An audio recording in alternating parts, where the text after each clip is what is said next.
Hello, I'm Holly, and I'm a fractional CPO.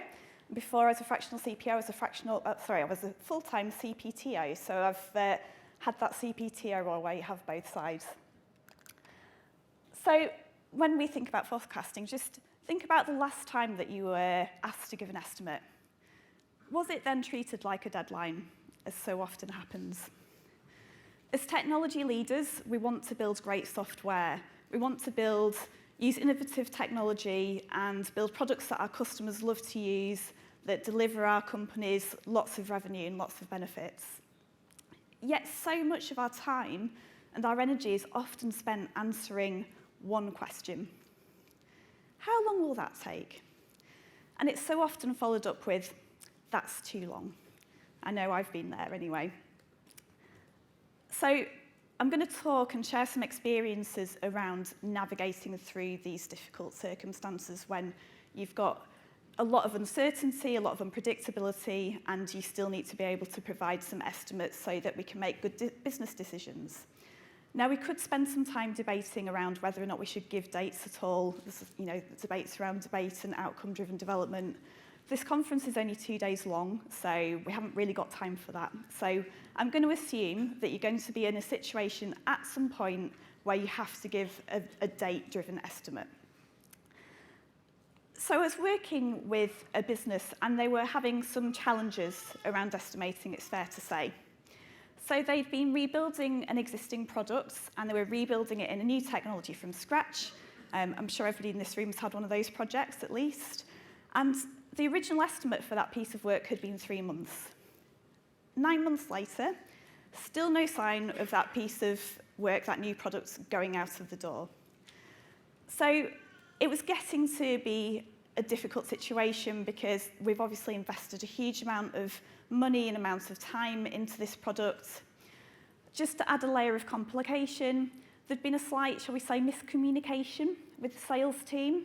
And the sales team had now sold features which were only available or only going to be available within the new product.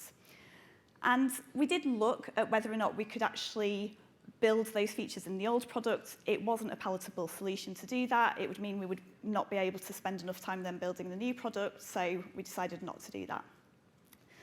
At the same time, we were also going for a round of investment, so we really needed to be able to demonstrate to our investors that we could get this product out of the door and get traction on this product. So it was really getting to be quite a high-stakes circumstance. We couldn't carry on as we'd been going on. We needed to find a way to have some sort of reasonable idea of how long we had left to build this product and to be able to release it. We needed to make a go or no-go decision on whether or not we should actually carry on with that work, or whether we should just cut our losses and invest in the old products. And we also needed a way of perhaps accelerating our ways of working as well and going faster. And at this point, it's fair to say the trust between the exec team and the team was low. So the exec team had heard a lot of estimates. We'd overshot those estimates several times, and the trust of any new estimates, it was non-existent at that point. And of course, the team were really feeling this as well, and the team were worried about giving estimates because they were worried about the repercussions that potentially a decision could be made to stop building that product that they'd thrown so much time and energy into. So we needed to find a way forward. Now, I'd come across a tool that I thought could help us working with previous organisations, and it's a throughput forecaster, and it's based on this equation, because we love an equation.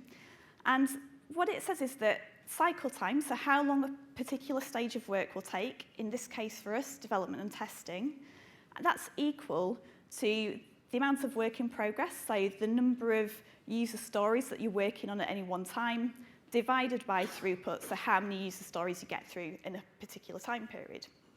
Now, we can use this equation, don't worry, we don't have to remember it too much, we can use it and plug it into a spreadsheet. So Troy McGuinness has already done this for us, and I'm going to give you a link to download this spreadsheet if you want to use it at the end. And what we can do is we can plug into that how many user stories we've got left to deliver, how much we think they'll split down by, and also our previous performance, our previous throughput. And the really nice thing about this, what I really love about this, is if you don't have that previous performance, you can actually say this is an estimate, because if you've changed your team structure, maybe you've got a new member of the team and you don't necessarily know how much throughput that team are going to get through, then you can use this tool to help you estimate that. So what that gives you is a range of dates and a range of probabilities. It enables you to start to have a conversation that moves away from it just being about a single date. And you can start to have conversations such as, we have an 80% chance of hitting the 30th of July as the deadline. And what I really love about this is you don't need to spend time then doing story point estimates or hour estimates. You can still use that if it helps with your sprint planning, but it saves you that time of having to try to do that guesswork around things and actually starts to base it on your previous performance and previous history.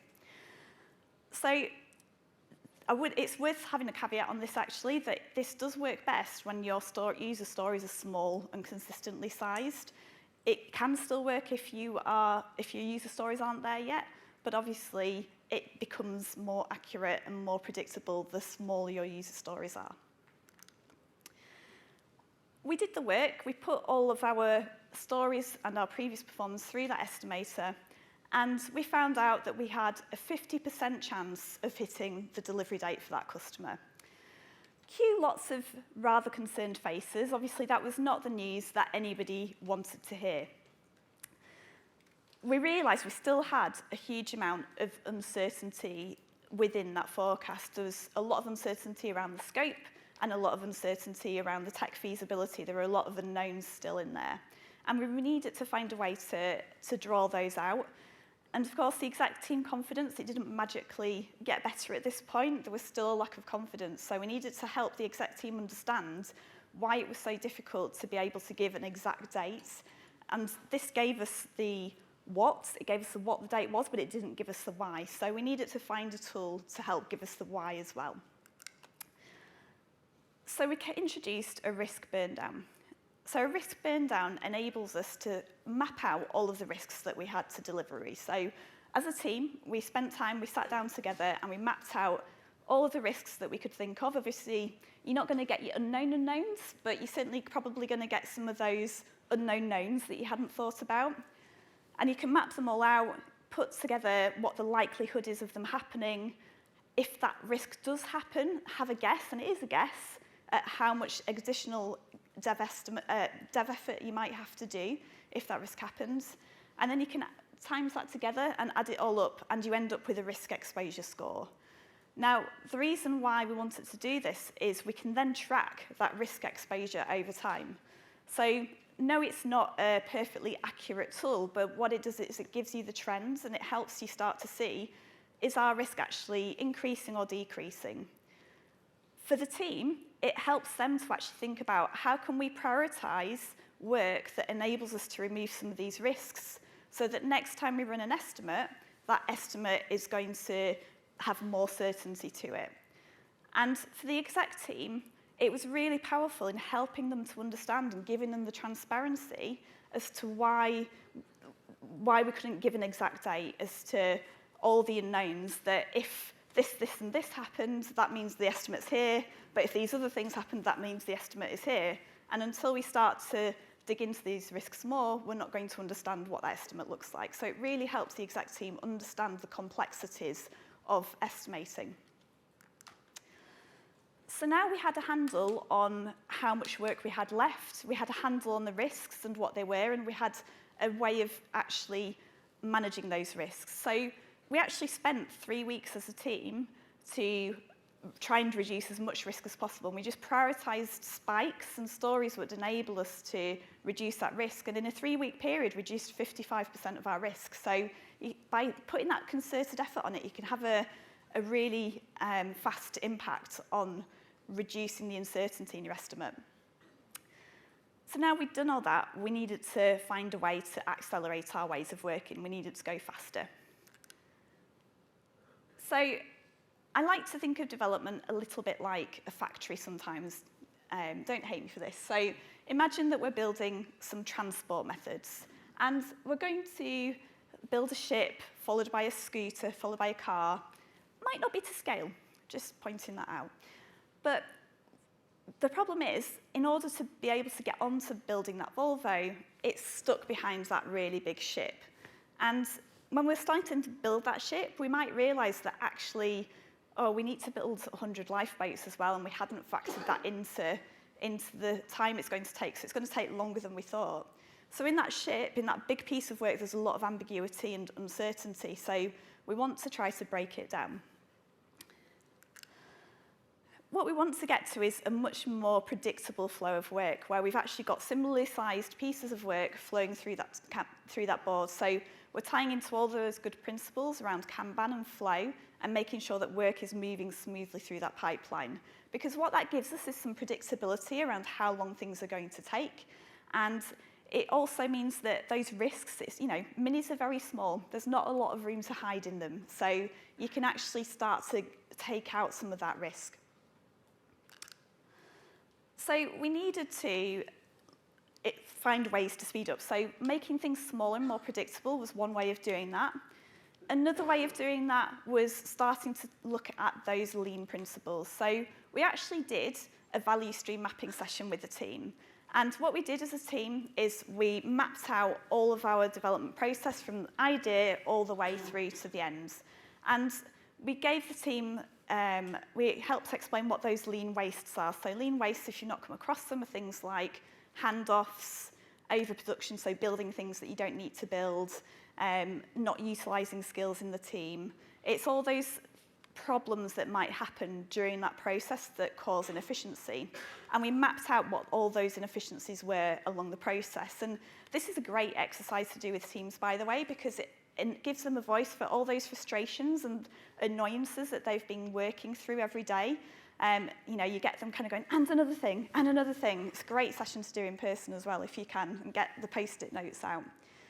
And what that also does is it makes those inefficiencies visible, but it also empowers the team to actually do something about that. I know we were speaking earlier about that empowerment, but this actually helps the team see where the problems are. And then we task the team with, well, how can we now start to make ourselves more efficient? How can we start to remove some of these steps that maybe don't need to be in there? How can we start to, if there's a particular process that you're having to do over and over again, how can we start to automate that so that we don't need to do that manually anymore? So that enabled us to start to really work on our efficiency. And of course, we then introduced metrics as well so that we could actually measure what impact we were having on our productivity. So we were measuring our cycle time, measuring our throughput, so we could actually see the impact over time that these measures were having.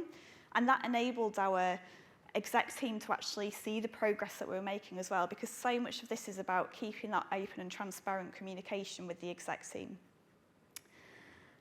So we did all that, and also the other thing that we did was it was 2023, and it wouldn't be 2023 if we didn't also look at AI and look at how we could use AI to start to increase our efficiency as well. So we looked at things like Copilot, we looked at tools within our design and product management processes to try and gain efficiency. I can't say that we found that they were groundbreaking at this point. I know they will get better over time. Our CEO, I think, had the view that, will make us 90% quicker, it'll reduce 90% of our dev effort, and that maybe wasn't quite how it works, but it definitely did help a little bit. So I looked for a photo of a happy customer, and this is the best that I could come up with. Cheesy. If anybody wants to come up with a company doing non-cheesy stock photos, that would be great. But anyway, as a result of doing all this, we actually managed to cut our cycle time in half over a 6-month period. So we reduced how long it took us to build things in a relatively short space of time by really focusing effort on reducing those problems in the cycle. And we also gained that investment. So we managed to gain £10.5 million of investment, which was amazing. I think the really key thing for me was that we actually managed to get the release out to that customer on time. It was not a perfect release, definitely a bit of an MVP, but what it did mean is that customer was actually a hospital, and the product was to enable them to track medicines through the hospital. So what they were finding was 1/4 of medicines were going missing on shift, and that's because they get brought up to the pharmacy, up to the ward, a nurse will pick them up, kind of go to give it, but then get distracted by another patient over here, put it down, wander off, then they forget where they've put it, or somebody takes it. So it meant that we could actually track that medicine, and we managed to cut the loss of medicine in half within that first release, which personally I was very proud of doing. To summarise, we spoke about using probabilistic forecasting to use our previous behaviour and our previous performance to help predict how we're going to perform in the future. We spoke about making our risks transparent to help our teams and our boards to understand the inherent risks and complexities in building software. And then we spoke about our levers for speed and how can we find ways to get those efficiency gains and reduce the waste that's in the process. So there's a QR code there, so if you want to download that spreadsheet, then you can download it following that QR code. You can also sign up to a newsletter where I talk about things like this on a monthly basis. So thank you.